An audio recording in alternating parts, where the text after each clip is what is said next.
When you choose Copic, you're not just getting industry-leading medical liability insurance, you're getting a true partner, one that's here for you every step of the way. Need quick answers? Our physicians are just a phone call away on our 24/7 hotline. You'll get specialty-specific support and proven resources built on decades of experience. Copic.com. We're Copic, here for the humans of healthcare, here for you. Payers have nothing without a network. And I think practices often feel like they don't matter, they don't have a voice. But we see practices winning every day in negotiations because payers do need you.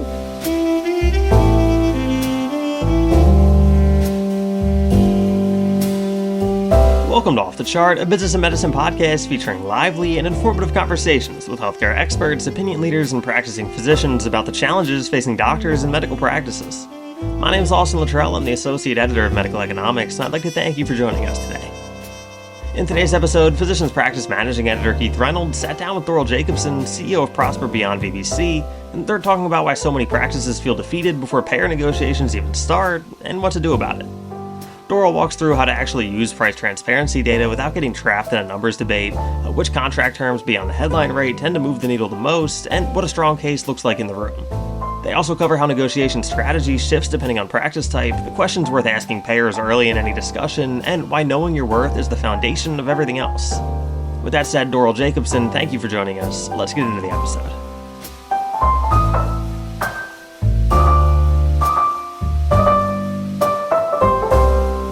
Hello there, folks. Today we're talking to Doral Jacobsen, CEO of Prosper Beyond VBC. How are you doing today, Doral? Doing great. Nice to be here. Glad to hear it. So let's dig right in. So when practices say they feel defeated going into payer talks, what is usually driving that? Is it a lack of leverage, a lack of clarity on what to ask for, or poor internal alignment? That is a great question. I would say, first of all, what we typically see is a poor track record. So we might have had a negotiation that didn't go very well. We're going to make the assumption that this is difficult across the board. That's not necessarily so, but I think that definitely creates anxiety and a lack of interest in pursuing other negotiations when it hasn't gone well. Also, no strategy. Most practices that we work with haven't identified or articulated or really understand what it is that they want in the short term and the long term. So what this does is it leads to a lack of confidence. You're not really sure what it is you're asking for and how to do it. And that can lead to fear of rejection, because if you don't have a strategy and you don't have confidence in your position and a plan, then of course it's going to lead to how is this going to go? So the fear of rejection comes in as well. So all of those things come in together.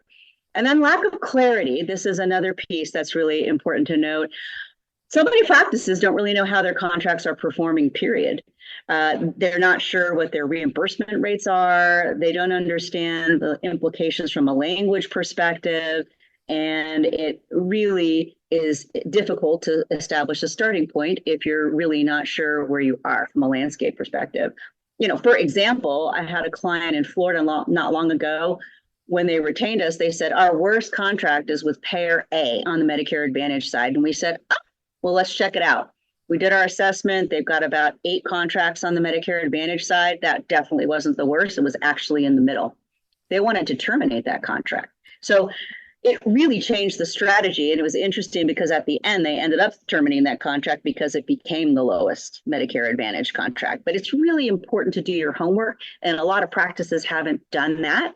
And that impedes their ability to effectively deploy a contracting strategy. All right. So, how should a practice use the price and transparency data that they've got without getting trapped in a sort of here are our numbers debate? What's a smart way to use to translate that data into an actual leverage within negotiations? That is a great question. Transparency data is interesting to use. Payers are using it. We see payers using it against practices all the time now. So you have to be educated, right? Number one. What we like to do is take a look at the aggregate percentage of Medicare across your top codes, because one rate in and of itself is kind of meaningless. You need to look at it in the context of the larger practice. So you want to look at calculating it in terms of RBRBS. You also want to take a look at what that means from a competitor perspective. So take a look at your competitors, and then also take a look at all payers. So if you're working with one payer, you want to look at like your top payers and compare all of that across the payers. So it's great to see how you're performing, how your competitors are performing. That's going to give you a landscape. But here's the deal with the tick data. It doesn't tell the whole story, not by a long shot. All it does is it gives you a snapshot of a rate in time. It doesn't actually give you good information about edits, how they're eroding revenue for a practice. It also doesn't give you any information about administrative burden. You could be getting clobbered on the administrative burden side that is increasing your expenses and eroding the profit from the contract. Also, payment policies can plague practices. We see this happening right now with downcoding. This is definitely impactful because your rate might be $100 on an E&M code, but in fact, you're getting paid $75. It's not going to show up in the transparency data. Also, value-based revenue, that does not show up in transparency data, and denial. So transparency data is super limited. We don't really think it's useful, but boy, is it being used as a big hammer on the payer side. And here's the real kicker. It's kind of meaningless, right? Who are we comparing us to? Other people who aren't probably doing a great job negotiating either. Independent practices is really tough. So is that our bar? No. Here's what we really want to look at. Who could acquire our practice? You want to take a look at, if you were acquired, what would the expense be to the payer? So the data can be useful if you use it that way. The way that we look at it is a small increase for a practice, say 10%, is nothing if they're saving 30% in total cost of care downstream. That's really the argument. So this transparency and coverage data is very limited, but you can use it to your advantage. I think the key takeaway here is you've got to know your worth. What are you doing when you zoom out from a total cost of care perspective? And this data can help you check that out. Good advice for practices, good advice for individuals. Know your worth. So what contract terms beyond the headline rate tend to be the most undervalued when it comes to, but can meaningfully improve revenue, cash flow, or administrative burden? That's a great question too. I think one of the things to think about from a practice perspective are escalators. It is a monumental effort negotiating a payer contract. If you're in a contract and you can get a multiple year deal with escalators on it, all you're doing is making sure that they honor that. And it's going to help you keep on top of it. And also, lengthen the time in between negotiations, because that can be a lot of effort. So that's one thing. Administrative burden, put this in your proposal. There are times when a payer will relieve some of that burden, and that really brings the overall value of the contract up and helps you from a revenue perspective as well. And it helps your team. Unilateral amendments, making sure that payers cannot amend your agreement without your consent if it's for non-regulatory purposes, is really, really important. Otherwise, you can get these love letters that are very problematic and are changing your rates and adding products that you might not have any interest in. So make sure you have a say. And termination, I think this is one of the most important clauses. You should be able to exit that agreement within a reasonable time period, 90 days, without cause, at any time. And what we say to payers is, we don't anticipate we're going to terminate, but if we needed to, we need to be able to exit this agreement within a reasonable time. And this is what we have with other agreements as well. All right. So let's get into a little bit of a verbal jujitsu. What's the best questions to ask a payer early in the negotiation? Sort of feel out where the flexibility is on rates, risks, arrangements, utilization management, and operational terms. What should they be asking? I have a couple of questions that we like to use. And it depends on the context of the meeting, but in general, here are a couple nuggets that we like to use. One is, if our practice was acquired by system A, how would that impact the total cost of care? I mean, these are things we already know the answer to, but it's a good question to ask because it's going to get the payer to be thinking about that.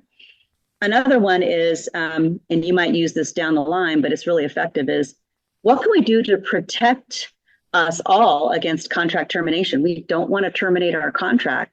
What can we do to work towards not terminating this contract if it's getting hot? That's a good one to use. Another one would there be a network adequacy issue if our practice were no longer in network? And this is really important because it's all supply and demand. How badly do they need you? Is it going to cause a hole in their network? Are they going to experience any problems if you were no longer in the network? So those are some really good questions to ask. All righty. So, excuse me, sorry. So how do you recommend that, practices set and sequence their asks over time? What should be introduced first versus held until later so that they're not giving away their leverage, too soon? Yeah. First, establish a strategy. So really take some time to completely understand your contracts, how they work, when your renewal dates are, what you're actually being paid today, what products you're in, everything. Do a deep dive, understand that. Figure out how administratively burdensome the practices are and what reliefs you can ask for, payment policies. Do a really comprehensive review to make sure that you understand your starting point. Then establish your short-term and your long-term goals. And then you can back into negotiating. Our best performing clients are always negotiating contracts because prices are always increasing. Staff always need raises. Supply costs, they're always going up. So you have to constantly be asking payers for increases to cover inflationary expenses. So the cadence is pretty frequent, but once you get into a rhythm, we look at how long did it take us to negotiate this contract. I was just actually on a client call right before this call where it took us about 14 months to close a deal. We're going to start a year in advance for the next round because it took us that long to do this. So just be aware of that and you should back into those dates accordingly. Some payers are quicker than others, but that really should be the cadence. From a sharing perspective, you want to first share your value proposition. It's much more effective to share who you are and what you do for the payer and then provide your proposal than the reverse. Because you want to give them information so that they can advocate for this increase. And they will. We have lots of relationships with payers. That's one of our strengths is helping, making it payer facing. So the things that you're telling the payer are going to resonate. If you're reducing readmissions, for example, that's a big cost for payers. They like that. Reducing emergency room visits, what's happening from an access perspective. Do you have open slots in your schedule? I had a client the other day that was talking about Saturday hours. This is great because every time an emergency room visit doesn't happen, it saves the payer lots of money and increases patient satisfaction. So that's really, really important. Also, be thorough in your proposal. So first value proposition and then provide your proposal, but be thorough. You don't want to have to backtrack and say, whoops, I forgot to add that we want an increase on our Medicare Advantage side. That really points back to the homework. If you do a thorough contract summary and you understand your products, your rates, how everything works, you can make a comprehensive ask. Otherwise, you'll be negotiating against yourself a little bit. So do a really good job up front and that will help you.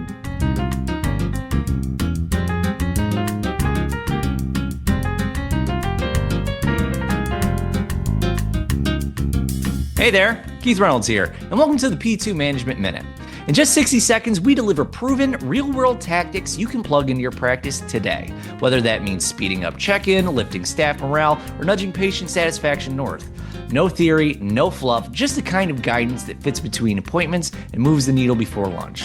But the best ideas don't all come from our newsroom. They come from you. Got a clever workflow hack, an employee engagement win, or a lesson learned the hard way? I want to feature it. Shoot me an email at kreynolds@mjhlifesciences.com with your topic, a quick outline, or even a smartphone clip. We'll handle the rest and get your insights in front of your peers nationwide. Let's make every minute count together. Thanks for watching, and I'll see you in the next P2 Management Minute. What does a strong case look like in the room? What's the mix of data, patient access, market context, operational realities? What is actually going to change, how the payer behaves? Here's what it looks like when we have a dream situation on our hands. It looks like this. They have decent rates with competitors. If they don't, they are fixing it. because sometimes a payer will ask you, why would I give you this rate? We see you're accepting these lower rates from these other payers. And what we like to say is we are working on that. That is not going to be happening, in the next 12 or 24 months. That's number one. Number two is they have a strong position in the market. So the payer needs them. There's an adequacy issue, meaning if the payer lost them, well, the payer can't lose them. They have to have that group. It's going to cause them some pain. Customers want the practice in the network. And we see this with peds, we see this with OBGYN, primary care. The last thing a payer wants is patient disruption. So if that's going to be a pain point, that's going to be a problem for the payer. Strong ratings. It's really unfortunate sometimes when we are working with a client and the payer says, well, their quality scores are not very good and their total cost of care is above peers. You have to do your homework on yourself too, because the payers know this and it strengthens your position. For example, premium care designation. That means that United Healthcare has vetted the practice and has established that they are a high quality provider and they do a good job from a cost efficiency perspective. It really makes it a lot easier to negotiate because they've already pre-vetted you. And we know that practices do not treat a United patient different than a Cigna, different than an Aetna. So we use that across the payer landscape. So that's really important. If they have good ratings, that is really, really good. Also, if they can clearly articulate their value proposition. So they know, just like that, here are the 5 ways that we help you. That is really important. And if we have an engaged clinician, that's awesome. We like to say like a slightly irritated, but very familiar with the payer side who can articulate their value and give a few stories that help the payer understand the value they bring to the network. That's a real good card to have in our hand. And then also a good relationship with the payer. I know that this is something that a lot of practices struggle with, but having a good relationship with the payer starts with having discussions that have nothing to do with payer contract negotiations. Having a quarterly meeting where you're finding out what's happening in the world of Cigna today. What are some things that you're working on that might be of interest to us? How can we partner? How can we be a good partner for you? Having this relationship and these discussions aside from the rate discussion is very helpful as well. And here's the deal. When a practice understands its worth, they find their power. That's what we really see happening with our clients. They really find their power. They find out who they are and they get brave, which is, you really need that in a negotiation. So you need to ask yourself the question, is this relationship in our practice's long-term best interest? That's really what we're talking about when we're thinking about payer negotiations. If it's not, what needs to change in order for that to be? And what's our walk-away point? You really have to establish all of those things before you start the negotiations. It's really going to help you. Seems so much preparation. Yeah. It seems that a lot of this is done before you even get into the room, really. Absolutely. It makes everything go so much better. Oh, all right. So, how do negotiation strategies differ by practice type? So primary care, specialty care groups, ambulatory surgery centers, FQHCs, and behavioral health, what are the pitfalls that, hit these, particular, subsections of healthcare? How what's unique to them? Yeah. I think on the primary care side, what we usually land on is they have the power of the click. The primary care, wherever they're sending people for imaging, procedures, labs, et cetera, there's a lot of power in where they're referring because the spend on the physician side is very small, but it's very large on the inpatient side and ancillary services. So primary care, it's all about where they're sending patients. On the specialty side, it really varies. I'm working with a nephrology group right now, and it's all about HCCs, hierarchical condition categories. Every time they're working hard on that, the payer benefits are enormous, but they need to share in that upside as well. So it's really particular on the specialist side. But the strategies can vary. Access is another important thing. I've got an ENT group in a very rural setting that access is a big issue, and they're one of the only games in town. So it really can vary on a specialty by specialty basis, but you got to dig into that and be able to articulate that. On the ambulatory surgery side, every time we're not doing something inpatient, it's saving money. So that in and of itself is a good thing. FQHC, a lot of times is adequacy because they're big safety nets. And on the primary care side, they're doing a lot from a preventive medicine side. So that is really, really helpful and something that is great from a payer perspective and a patient perspective. So we lean into that. On behavioral health, it's all about the levels. I mean, you might have a rate, but that rate could be, there's a multiplier if it's for a master's level versus a doctoral level. So you need to pay attention to those multipliers because that can kind of bite you on the behavioral health side. Pitfalls, honestly, are pretty similar. The biggest pitfalls are we cannot get response. How do you deal with that? You've got to escalate. You've got to go around the people who are not being responsive. Also, not getting proposals that are big enough, fast enough. I mean, all the pitfalls are really pretty similar, I'd say, across all of the specialties because they're always, if it's not good for a specialist, it's probably not good for a primary care, and it might be good for the payer. So the pitfalls are pretty similar across all of them, but the strategies do vary. All right. So what are the repeatable, negotiation moves that consistently work across markets? Like what's the language, visuals, or frameworks that help practices stay structured and avoid getting sidetracked by, payer tactics? That's an excellent question.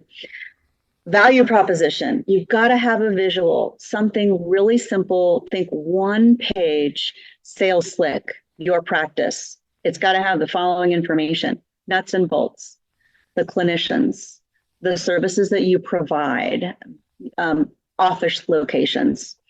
All of these things are going to help the payer remember who you are and where you are, and that's very helpful. And then your value, how you're a good steward of the healthcare dollar, satisfaction ratings, your mission statement, that's important as well. And then take a look at their HEDIS measures and see where they're lacking and where you might be able to help them, and tell the story about how your practice is really helping from a healthcare perspective, goals that the payer has as well. So take a look at that. Do a complete language review. You've really got to read the whole agreement these days because we find weird things in sections that you wouldn't expect. I mean, the other day we found we are going to accept your allowable or 60%, or we're going to either pay you the allowable or 60% of your bill charge, whichever is lesser, and it was not in the rate appendix. It was in another area of the contract. So you really have to take a look at the contract closely. Establish a strategy first so that you can be proactive instead of reactive. Because the place that you don't want to be is you get a love letter from a payer, and then all of a sudden you're just trying to claw your way back to current rates. And we see that happen. So if you have a relationship and you're being proactive, you're preemptively protecting against that. Do your homework and know all your terms. Follow a reasonable rhythm. If you're asking a payer for an increase, give them a due date. Follow up after that due date. But payers have internal protocols. Contracts don't get loaded immediately. These things can be really annoying to a practice. But if you are conscientious and really tenacious and are following up, it will get done. We get it done all the time. But just, I think, accepting it'll take longer than you think it should. And a lot of it has to do with their complex systems. Alrighty. So this is Physicians Practice. We're all about the tips. So, what's one tip you would give a practice leader that they can implement, today? Maybe not today. Let's say this week. This week. Start now. Because payers have nothing without a network. And I think practices often feel like they don't matter, they don't have a voice. But we see practices winning every day in negotiations because payers do need you. What they're selling is a network. And if you just pick a contract and start to work on it, we see folks having successes all the time. And it doesn't happen, you miss 100% of the balls that you don't swing at. Thank you so much, Doral. It's been a pleasure. Okay, thanks.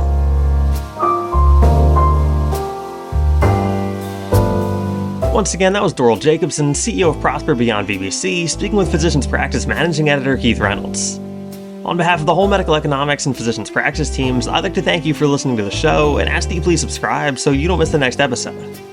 As always, be sure to check back on Monday and Thursday mornings for the latest conversations with experts sharing strategies, stories, and solutions for your practice. You can find us by searching Off the Chart wherever you get your podcasts. And if you'd like the best stories that medical economics and physicians practice publish, delivered straight to your email 6 days of the week, subscribe to our newsletters at medicaleconomics.com and physicianspractice.com. Off the Chart, a business and medicine podcast, is executive produced by Chris Mazzolini and Keith Reynolds and produced by Austin Littrell. Medical economics and physicians practice are both members of the MJH Life Sciences family. Thank you.